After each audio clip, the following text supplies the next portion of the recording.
Hello दोस्तों, नमस्कार। स्वागत है आपका आपके यूट्यूब चैनल एग्जाम 91 पे। दोस्तों देखिए, इसका जो फर्स्ट पार्ट था ये आपका वनरक्षक का पेपर है। ये इसमें 80 क्वेश्चन थे इसके हिंदी के। तो ये जो 80 क्वेश्चन थे तो एक पेपर में मैंने इसलिए भी नहीं करा क्योंकि वीडियो ज़्यादा बड़ा हो जाता है, फिर आप लोग पूरा वीडियो नहीं देखते हो, इसमें नुकसान हो जाता है आपका।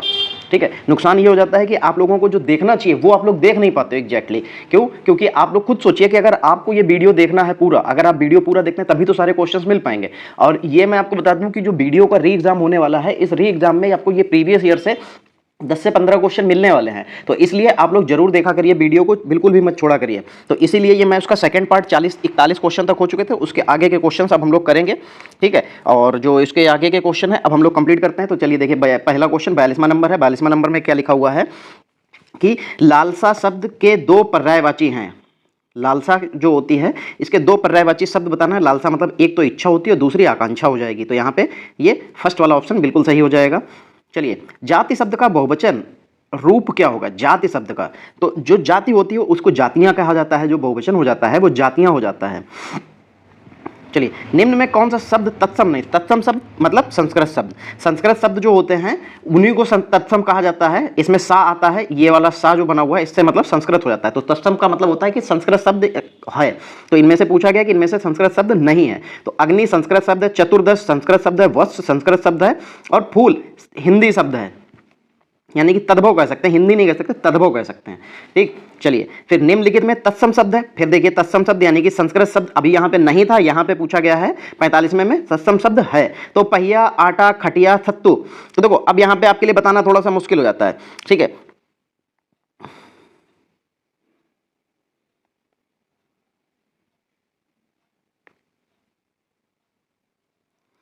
दोस्तों यहाँ पे जो है मिसप्रिंट हो रखा है। ठीक है, क्योंकि यहाँ पे तो चार के चारों ये तत्सम शब्द नहीं होंगे। यहाँ पे सत्तू की जगह पे ये कृपा होना चाहिए था। ठीक है, और ये कृपा ही आपका जो है यहाँ पे तत्सम शब्द हो जाता है। यही जो है मिसप्रिंट हो गया है यहाँ पे। चलिए 46 नंबर देखिए, निम्न में कौन सा शब्द तत्सम शब्द है? फिर तत्सम शब्द बताना है। तो खीर, घोड़ा, सपत्नी और सत्तू। यहाँ पे सत्तू था तो सत्तू यहाँ पे भी जो है तत्सम शब्द नहीं होगा। क्या हो जाएगा? ये सपत्नी, पत्नी सहित। ठीक है, चलिए 47 नंबर, निम्नलिखित में कौन सा शब्द तद्भव है? तद्भव मतलब इसमें सा नहीं आया, यानी कि संस्कृत के अलावा जो भी शब्द हम लोग अपनी भाषा में यूज करते हैं, जो प्रयोग करते हैं, वो शब्द तत्सम शब्द कहलाते हैं। तो यहाँ पे तद्भव शब्द कहलाते हैं। वो तद्भव शब्द वो शब्द होते हैं जो संस्कृत भाषा में, मतलब संस्कृत भाषा के अलावा हम लोग अपनी भाषा में जो प्रयोग करते हैं वो तद्भव शब्द कहलाते हैं। ठीक है, नहीं है, इसमें से नहीं पूछा गया है। तो आम, हाथ, दूध और मयूर। तो यहाँ पे जो मयूर शब्द दे रखा है ये मोर का जो है तत्सम शब्द होता है। तो यहाँ पे ये तद्भव नहीं है, ये तत्सम शब्द हो जाएगा। चलिए, फिर स्कंद का तद्भव रूप बताना है। अब तद्भव रूप बताना है, स्कंद जो है हमारा तत्सम रूप है और स्कंद का तद्भव रूप क्या हो जाता है? कंद, कंधा या नहीं, कांध लिखा और कंधा लिखा है तो कंधा हो जाएगा। चलिए 49 नंबर, निम्न में से हरिद्रा का तद्भव शब्द। अब देखिए, हरिद्रा का तद्भव शब्द बताना है। हरिद्रा जो है ये तत्सम शब्द है। हरिद्रा का जो तद्भव शब्द हो जाएगा वो हरिद्वार, हल्दी, हरदर या हरिंदर। तो हरिद्रा को हल्दी कहा जाता है अपनी लैंग्वेज में या अपनी भाषा में।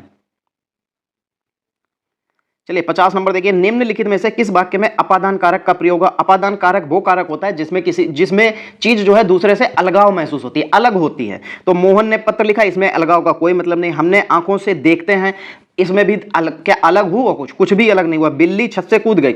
अब इसमें क्या हुआ है कि बिल्ली जो है छत से अलग हो गई, छत से कूद गई तो छत से अलग हो गई। तो यही आपका जो हो जाएगा, क्या हो जाएगा? अलगाव हो जाएगा। ठीक, अलगाव का मतलब होता है दूर होना।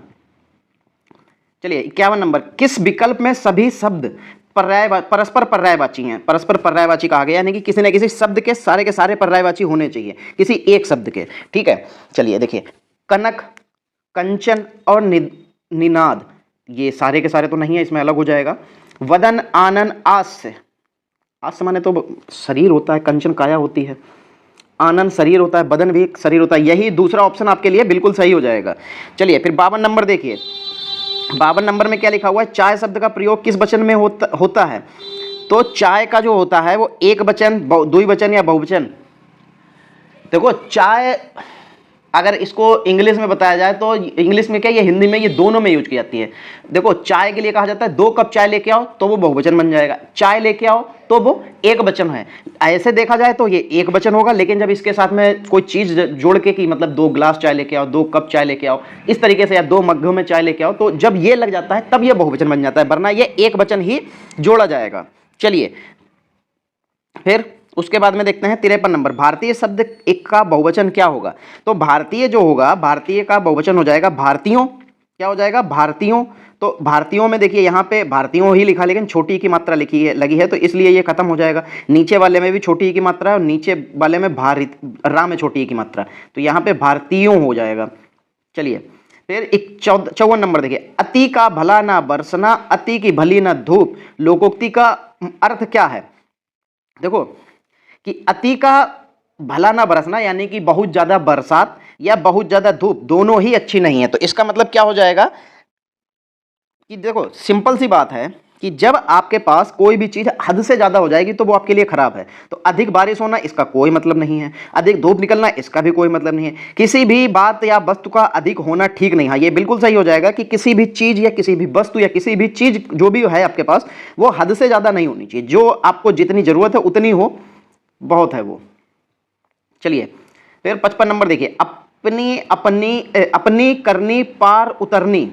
क्या लिखा है, अपनी करनी पार उतरनी, दी गई लोकोक्ति का उदाहरण मतलब अर्थ क्या होगा। तो देखो अपनी करनी पार उतरनी, आप जैसा करोगे वैसा भरोगे। यहाँ पे एक तरीके से ये भी कहा जा सकता है कि जैसा आप काम करते हैं आपको फल भी वैसा ही मिलता है। ठीक है, तो जैसी करनी वैसी नहीं, सॉरी क्या लिखा, जैसी करनी पार उतरनी। तो जैसी करनी पार उतरनी का मतलब यहाँ पे जो हो जाएगा, तो अपने अच्छे कर्म से ही व्यक्ति का कल्याण होता है, बुरे कर्मों का फल बुरा होता है, अपना कर्म अपना होता है, उपयुक्त में से कोई नहीं। देखो अपना कर्म अपना होता है, कोई दूसरा तो ले नहीं जाएगा, लेकिन यहाँ पे इस लोकोक्ति का ये अर्थ नहीं है।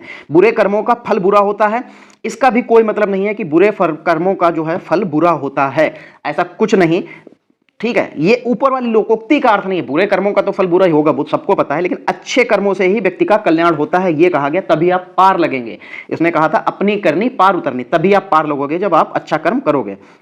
चलिए, आटा गीला होना मुहावरे का अर्थ। देखो जब आटा गीला होता है तो सिंपल सी बात होती है कि क्या हो जाएगा कि कठिनाई में आप पड़ जाएंगे, क्योंकि अगर आपका आटा गीला हुआ तो अब आपको आटा उसमें नया मिलाना पड़ेगा, तभी तो वो टाइट हो पाएगा, वरना ढीला आटा किसी काम का नहीं है। ठीक है, तो क्या हो जाएगा, कठिनाई में। आटा गीला होना मतलब कठिनाई में पड़ना। चलिए, फूंक फूंक कर पैर रखना। फूंक फूंक कर, सिंपल सी बात है कि अगर जब आप फूंक फूंक कर पैर रख रहे हैं तो इसका मतलब क्या हो जाएगा कि सोच विचार कर काम करना, क्योंकि आप नहीं चाहते कि आपका पैर किसी भी ऐसी चीज पे पड़ जाए जिससे आपको नुकसान हो जाए, आपको चोट लग जाए या कुछ भी। तो क्या हो जाएगा, सोच विचार कर काम करना। चलिए आगे देखिए, वह चम्मच से चावल खाता है, इस वाक्य में चम्मच से में कौन सा कारक है। देखो सिंपल सी बात यहां पे ये समझ लीजिए, कारक जिनको भी नहीं याद है याद कर लीजिएगा, कर्ता ने कर्म को करण से, इस तरीके से। ठीक है, अब चावल खाता है, चावल खाना उसका क्या हो गया, वो जो चावल खा रहा है तो वो उसका क्या हो गया, वो कह सकते हैं कर्म हो गया, करण से। हाँ, कर्ता ने कर्म को करण से, तो कर्ता ने कर्म किया किससे, करण से। करण मतलब होता है जो साधन यूज करते हैं, जो साधन का प्रयोग करते हैं वो होता है करण, यानी कि कारण। वो जिस कारण से किया या जिसके साधन से किया वो होता है करण। तो उसने चम्मच से चावल खाया, तो ये क्या हो जाएगा, ये करण अधिकरण, मतलब ये क्या हो जाएगा, ये करण कारक हो जाएगा दोस्तों। क्या हो जाएगा, करण कारक हो जाएगा। करण कारक मतलब उसने चावल किससे खाए, तो चम्मच से। उसका जो खाने का जो साधन था वो क्या था, करण, यानी कि जो क्या था, चम्मच थी। गहने अलमारी में है, अलमारी में पद में कारक है, तो अलमारी में जो पद है वो क्या हो जाएगा, अधिकरण हो जाएगा। क्या हो जाएगा, अधिकरण कारक हो जाएगा। अधिकरण में क्या होता है, में या पर आता है। क्या आता है, में या पर आता है। तो अलमारी में, गहने अलमारी में रखे हैं या रखे में हैं या जो भी है, तो अलमारी में शब्द क्या होता है, वो अधिकरण के लिए यूज किया जाता है, प्रयोग किया जाता है। और अधिकरण में दो शब्द यूज होते हैं, एक तो में और दूसरा पर, तो यहां पे अधिकरण हो जाएगा। आ बैल मुझे मार, इस कहावत का सही अर्थ बताइए। आज मैंने ये अपने जो क्विज में डेली डालता हूँ कुछ ना कुछ, अभी बीच में रीजन जो चल रहे थे, जो प्रॉब्लम्स चल रही थी उसकी वजह से क्विज नहीं पढ़ पाई। एमटीएस में मैंने पर डे आपको एक क्विज दी है, इंग्लिश की ही और जीएस की जरूर देता था। अब वही चीज़ यहाँ पे भी होगी, हिंदी और जीएस की आपको क्विज मिलती रहेंगी। ठीक है, चलिए तो क्या हो जाएगा, आ बैल मुझे मार। कि भाई आप बैल से कह रहे हैं कि मुझे मारिए, तो इसका मतलब है आप उसको न्योता दे रहे हैं कि आप हमें नुकसान करिए आके, ठीक है। तो क्या हो जाएगा, छेड़छाड़ करना, जानबूझकर मुसीबत में पड़ना, बलशाली के सामने वीरता दिखाना, कायर होते हुए वीरता का प्रदर्शन करना, तो क्या हो जाएगा, जानबूझकर मुसीबत में पड़ना। आप बैल से कह रहे हैं भाई मुझे मारिए आके, तो आप तो उसको जानबूझ के बुला रहे हैं ना, तो आप अपनी मुसीबत को दावत दे रहे हैं। चलिए 61 नंबर देखिए, इत्यादि।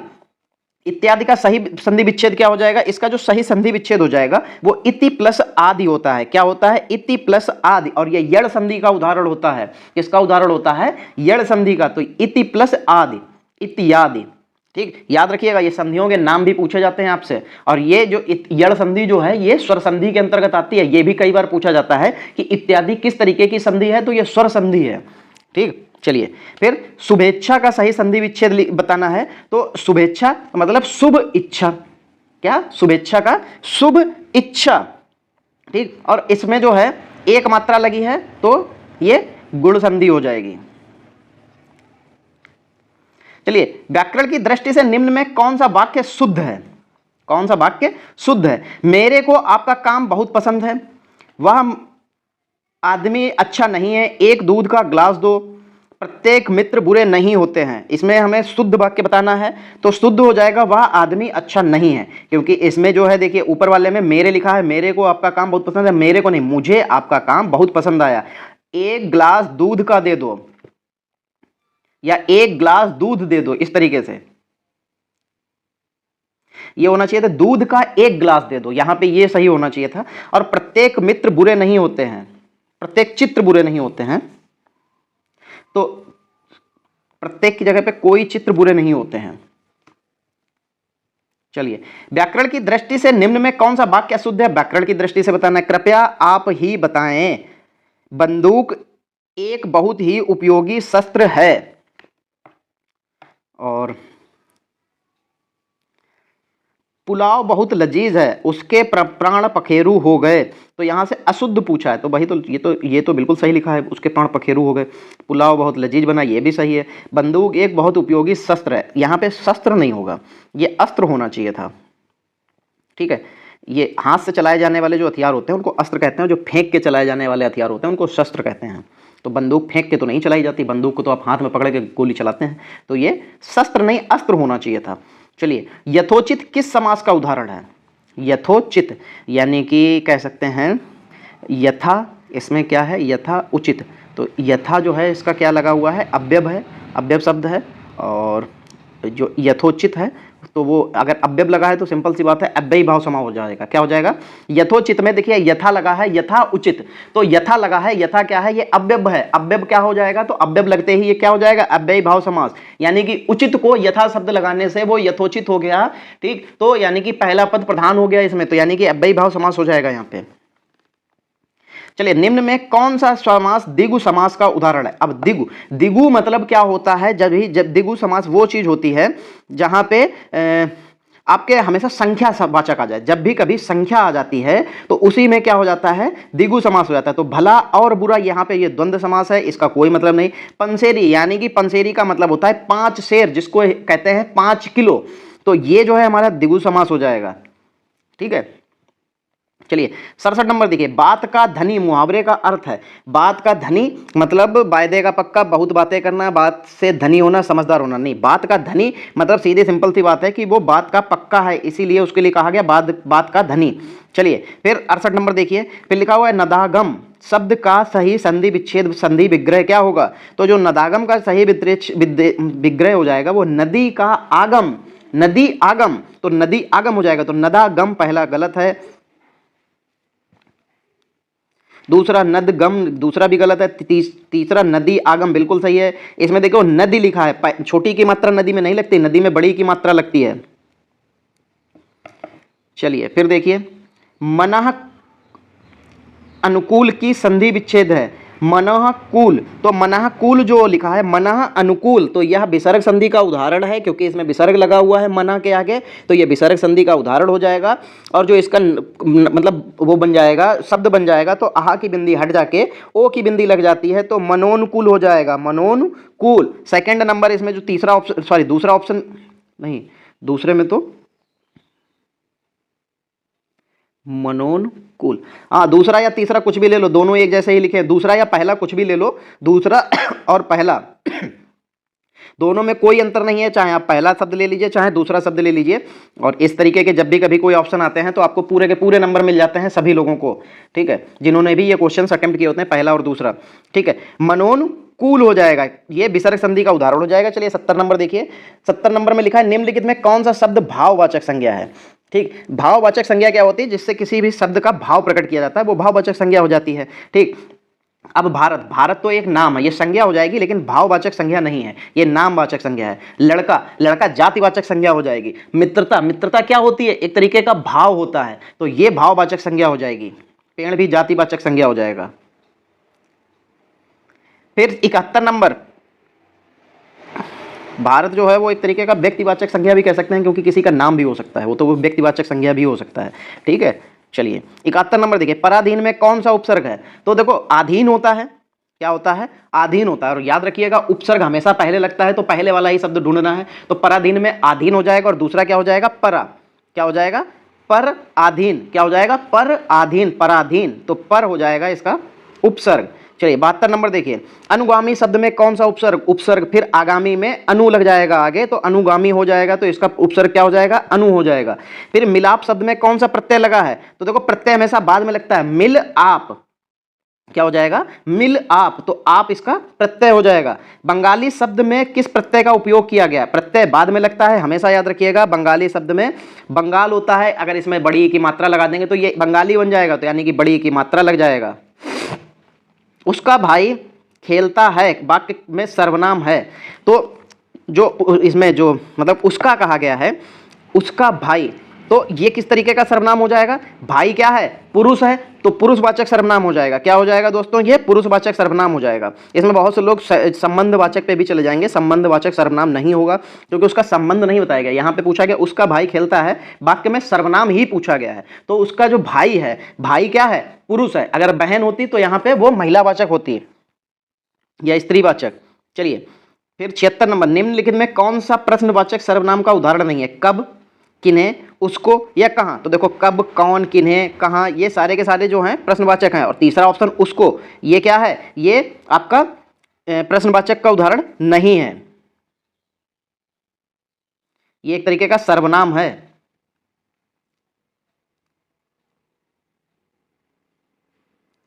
चलिए फिर देखिए 77 नंबर, निम्नलिखित में से कौन सा पुरुषवाचक सर्वनाम नहीं है? तो अब पुरुषवाचक सर्वनाम की बात आ गई, कौन, वह, हम, तुम। तो देखो पुरुषवाचक सर्वनाम की बात आएगी तो वह भी पुरुष के लिए यूज किया जा सकता है कि वह लड़का है, हम लड़के हैं, तुम लड़के हो, पुरुषवाचक हो गया।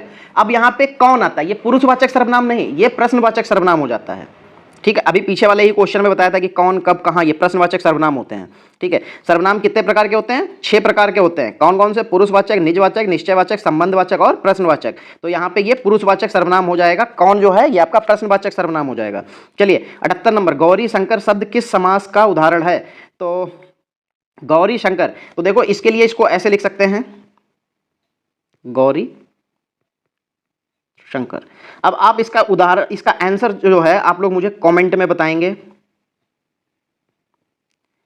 कमेंट में आप लोग इसका आंसर जरूर बताइएगा कि ये जो हिस्सा ये मैंने बताया है कि गौरी और शंकर, ये किसका उदाहरण है? बहुब्रीहि समास का, कर्मधारय का, द्वंद्व का या तत्पुरुष समास का? आप लोग 78 नंबर का आंसर मुझे कमेंट में बताइएगा।